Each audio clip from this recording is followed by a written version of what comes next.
Hey y'all, my name's Caleb, and I'm going to be fixing up these Star Wars headphones. These headphones that I had since I was a kid back in 2008. The ear padding there's pretty much nothing at that point. There's a little bit on the rim. The wiring at the jack's frayed, and I'm going to be trying to fix these up. So first thing I did was I realized that my current phone, the jack doesn't want to plug into it.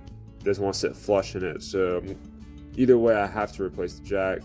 I was trying to find a jack that would fit the phone perfectly with the casing on it. At first I was thinking of using these cheap headphones, these Samsung headphones that we had around the house. Then I realized I'm not totally skilled in wiring or soldering at all, and I would just rather buy a new jack adapter. So I went on Amazon and I bought a new jack, and as I was waiting for that to come in, I started to start taking it apart. Didn't know the easiest way to take it apart. I used some butter knives to pop open the casing. Once the casing was popped open, I was able to use like a fork to kind of pry open the rest of it.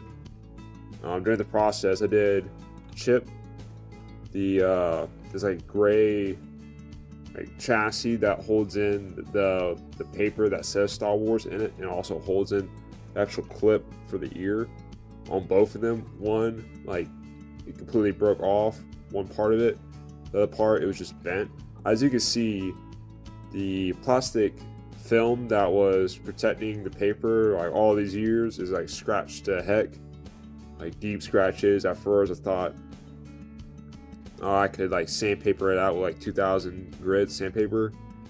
It did take out a good bit of the scratches, but in reality it just diluted the plastic. You could still read it, the paper behind it, but it wasn't as clear as before. But then again, there wasn't as many scratches.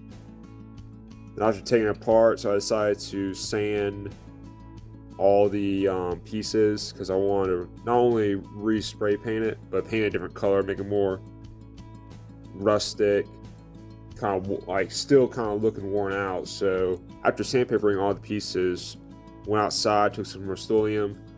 I tried to go to Home Depot, didn't find any primer, like just exclusive primer for plastics. All they had was paint and primer, but I already had that at the house, so I started putting coatings on all the pieces. Did about 2 to 3 coatings on both sides.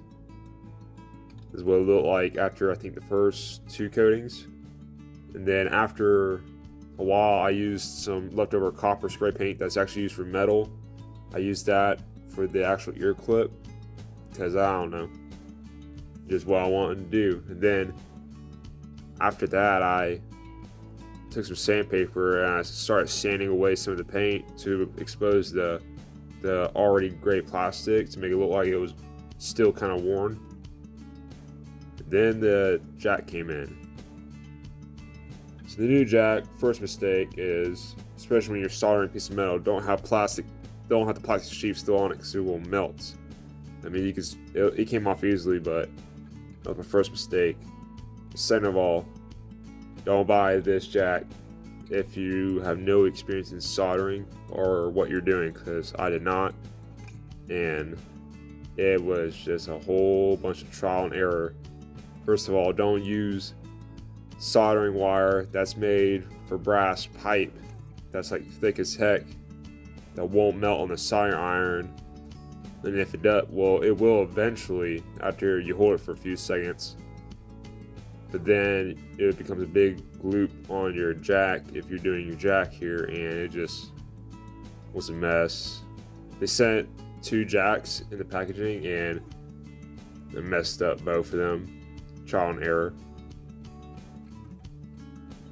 So then I bought a new jack, and this time not only am I using correct soldering wire, this jack is a whole lot easier to maneuver. And after failing twice, maybe 3 times, I figured out the best method, at least that I found, if you are a novice, just soldering, like you know nothing about soldering or wiring. I was able to get a little dollop of the soldering wire, and I put on each part where I was going to be soldering the signals in the ground. So after I got the soldering wire and I put it on the jack where I wanted it, I got some flux, put a dollop on the wiring. I found the best way is once I got the soldering wire on the jack and I try to reheat it, it wouldn't melt for some reason, and like I would hold it to it and it just wouldn't want to melt. Don't know, maybe someone can comment on that, but I found the best way to reheat it and then to solder the signal wires in the ground is I would get another dollop on the soldering iron and I would put it there when I was putting the signal or ground on, and that would work. Or I would also use flux. Right here you can see the crude attempt I made with the ground. There was 2 grounds, so I twisted them together and I soldered them. Once I was done, I plugged in the jack. I started playing music. I realized the right headphones that were working before I did any changes were I soldered in the wrong spot. The red wire should have been on the right and the blue wire should have been on the left. Second thing I learned is that the blue wire, which is connected to the left headphone, it still didn't work. I checked the soldering, it was the exact same as the red wire, so I knew it didn't have to do with the jack. So I looked at the left headphone, I resoldered the wires to it, thinking that's probably it. It still didn't work. After just looking at it, I knew the jack was good. The wires were soldered to it, so then I realized it just broke. Unless someone else says anything about it, I'm pretty sure I couldn't fix those. Then after that, I took electrical tape and wrapped it around the jack, so the casing over it, popped everything back to place. I got some new foam in the mail I was able to put around the headphones. I had to cut because it wouldn't fit it perfectly. It wouldn't snap in without it. And this is the final product.